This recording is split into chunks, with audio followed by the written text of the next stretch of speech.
right, friends, thank you so much for joining us. We'll go ahead and get our program underway.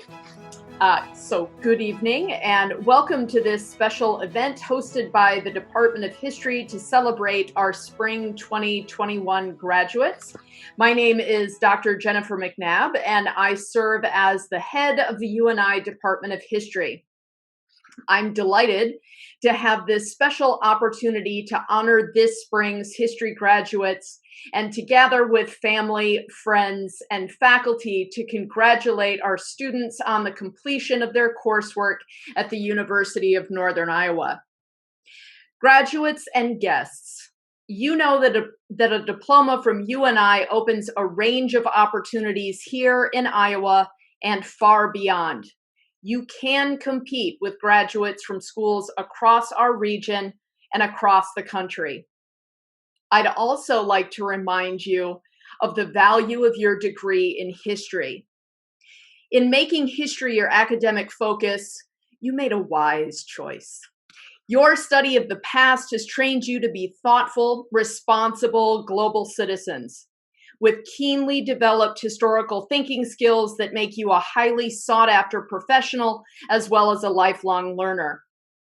In addition to the acquisition of rich content knowledge of your own society and many others around the world, you've learned to think creatively, work collaboratively, tackle tough problems, and offer meaningful solutions. Tomorrow's commencement exercises represent the culmination of your long years of effort and dedication. But for reasons of health and safety, the faculty and I are unable to celebrate your achievements with you in person. We've created this event to communicate one last time what I hope you felt throughout your years with us.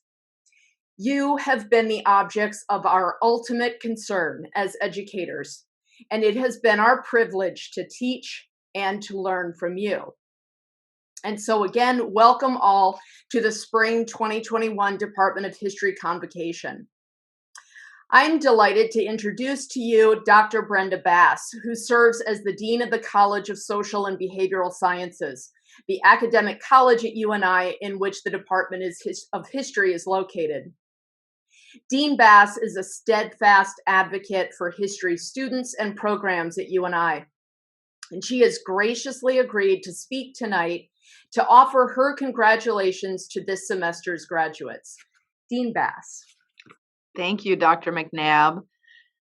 I will keep my comments brief because I know that the key reason for tonight is to celebrate the students. So I just want to echo Dr. McNabb's welcome and congratulations on this important achievement. I know a lot of hard work and effort went into it, and your faculty's presence here tonight is clear evidence of how proud they are of your achievements and how much they wish you well as you head to the next steps in your journey.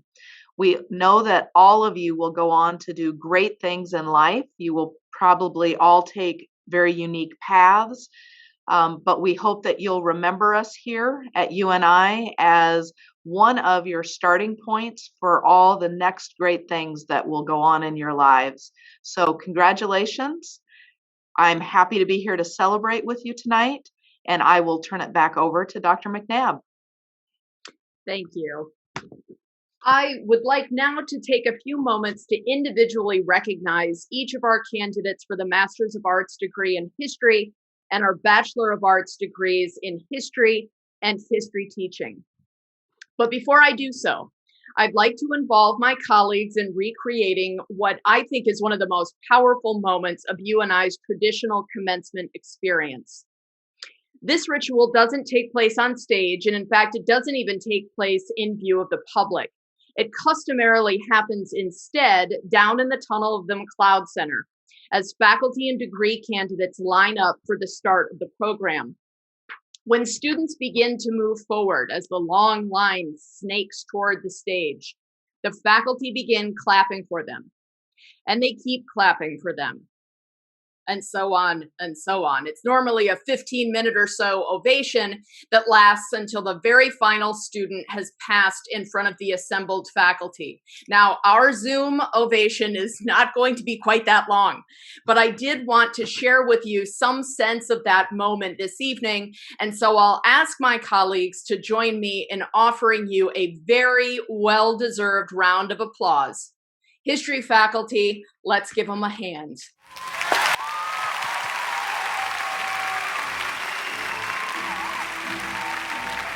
The sound of one hand clapping there. Thank you all for remaining mute. That was lovely.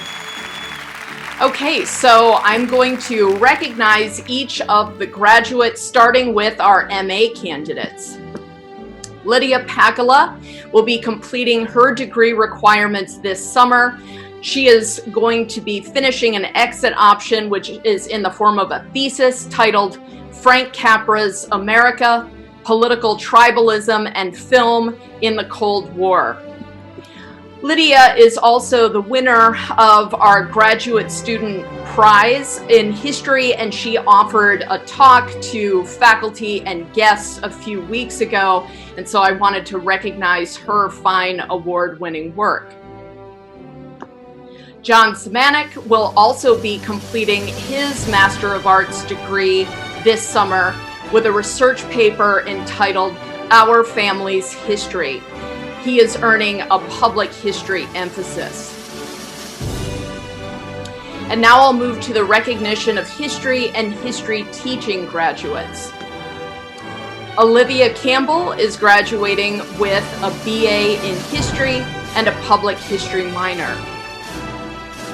Noah Chalfant is graduating with a BA in history and is also double majoring in the study of religion.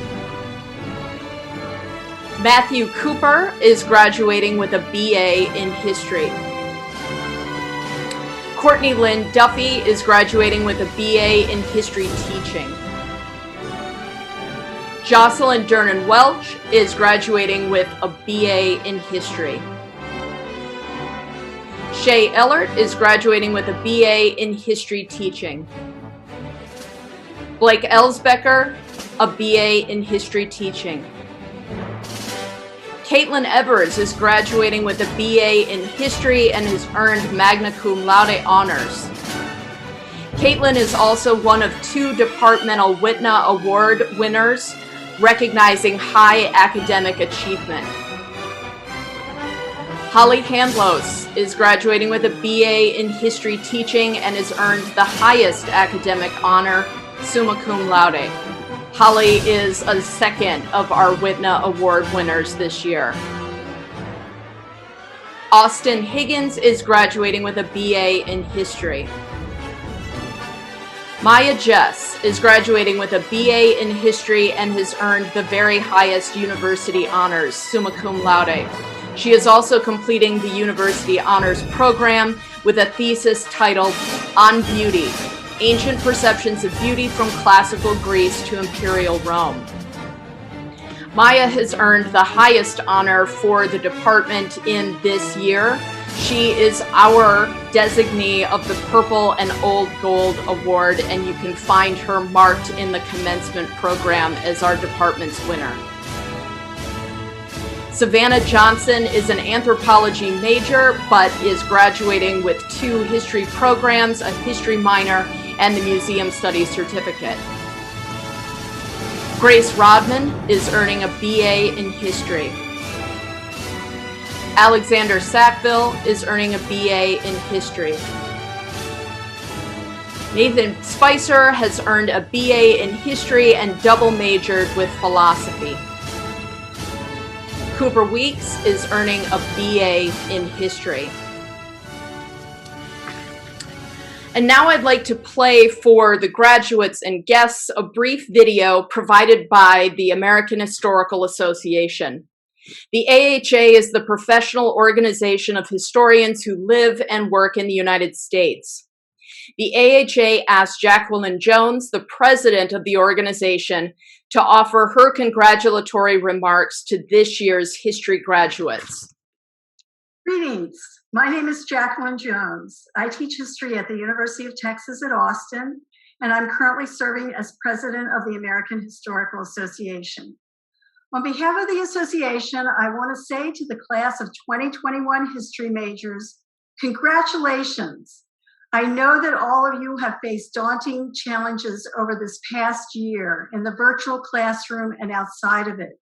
When you started college, you could not have envisioned this senior year, but you persevered and made it to commencement. You have lived through and you are living through one for the history books. So congratulations on a job well done.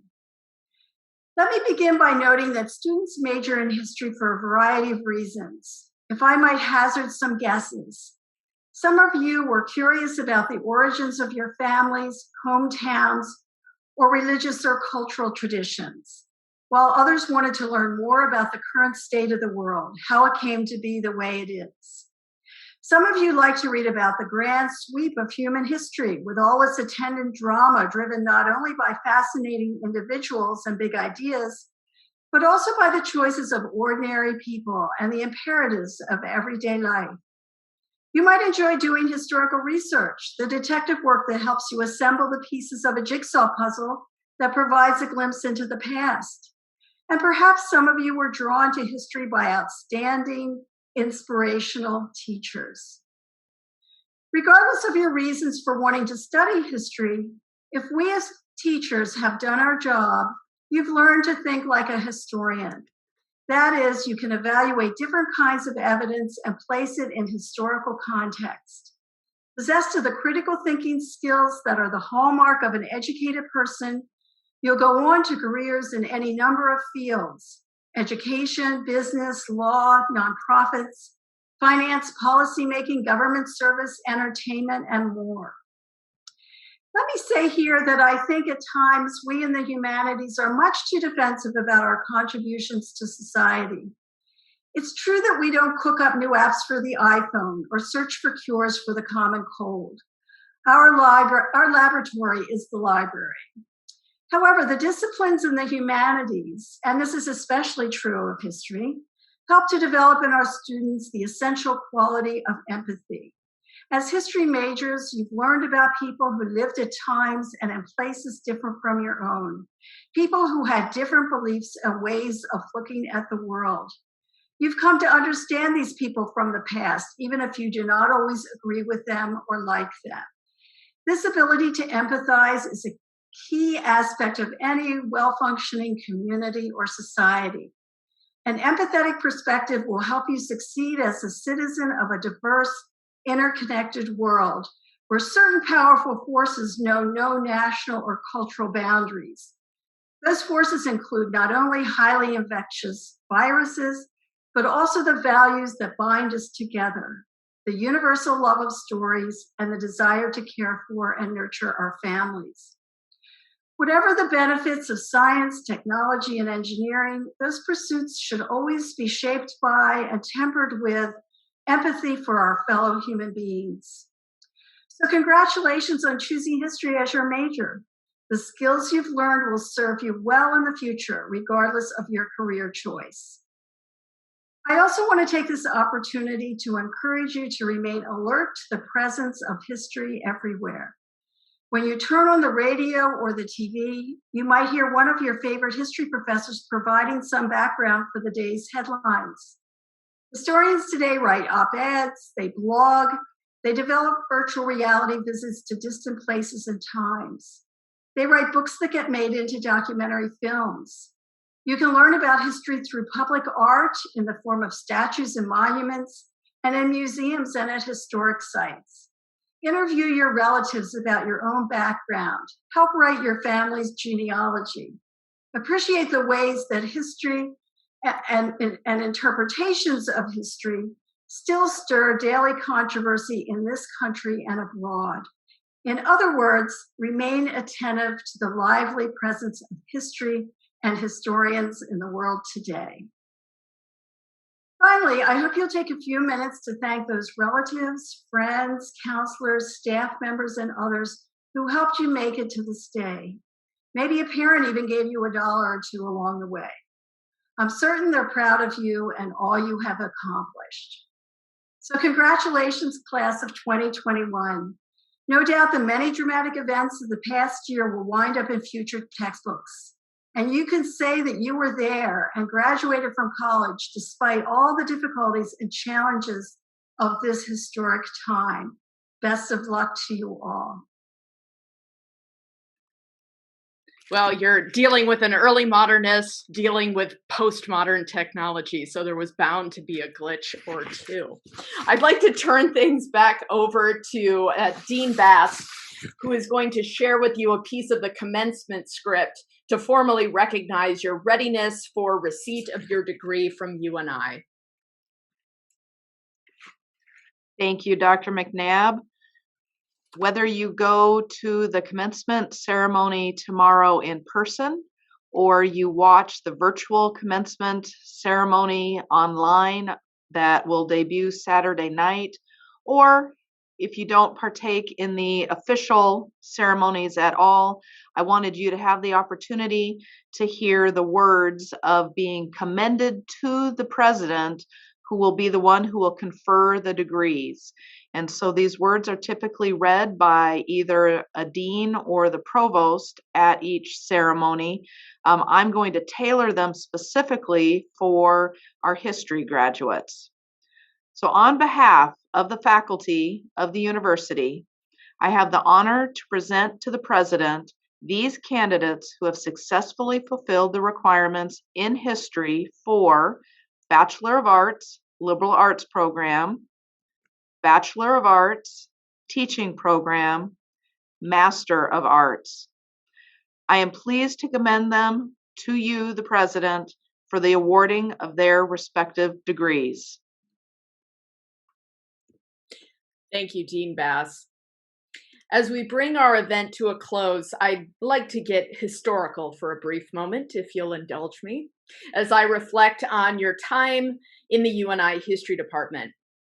I was at work recently on a research project that brought me into contact with a series of apprenticeship contracts from the 16th century.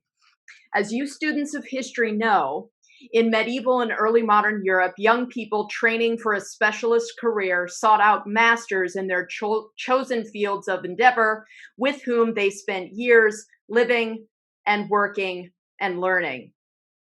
One of these contracts spelled out in great detail the responsibility of both master and apprentice in their shared endeavors. And there was much in the language of this document, written more than 400 years ago, that I thought relevant for our purposes of celebration and reflection tonight. In an agreement dated 7 July 1605, the apprentice, young Edward Sloper, agreed to, quote, behave and demean himself as a true student in word and in deed during his training period. Parents, it was 7 years. So we did much better than that here at UNI, I'm sure. Master Robert Hope promised to, quote, teach, instruct, and diligently inform his apprentice after the best manner that he can in the arts, crafts, and mysteries of his trade. It's those final phrases I find particularly compelling. During your time here, students, the history faculty and I have taught you our mysteries. We've initiated you into the community of historians through our instruction. According to the contract, apprentice Edward Sloper had to promise to observe and preserve his master's secrets. In the early modern period, the practices of an occupation were jealously guarded to maintain master's monopoly on knowledge. I'd like to break that down. I'd like to request the opposite from you as you now move from historians in training to practitioners.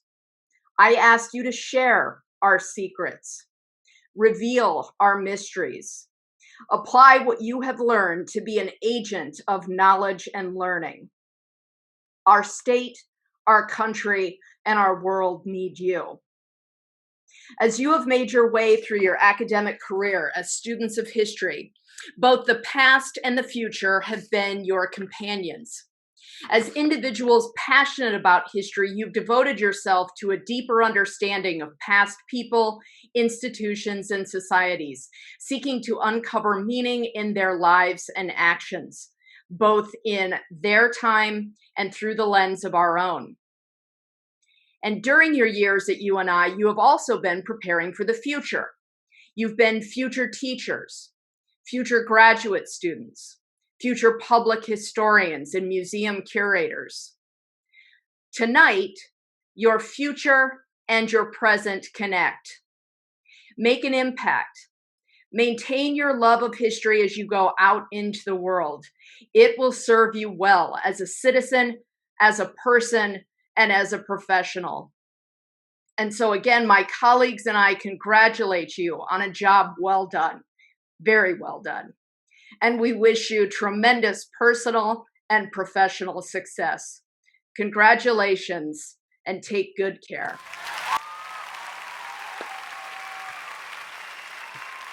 There can be some group unmuting if you would all like to congratulate each other.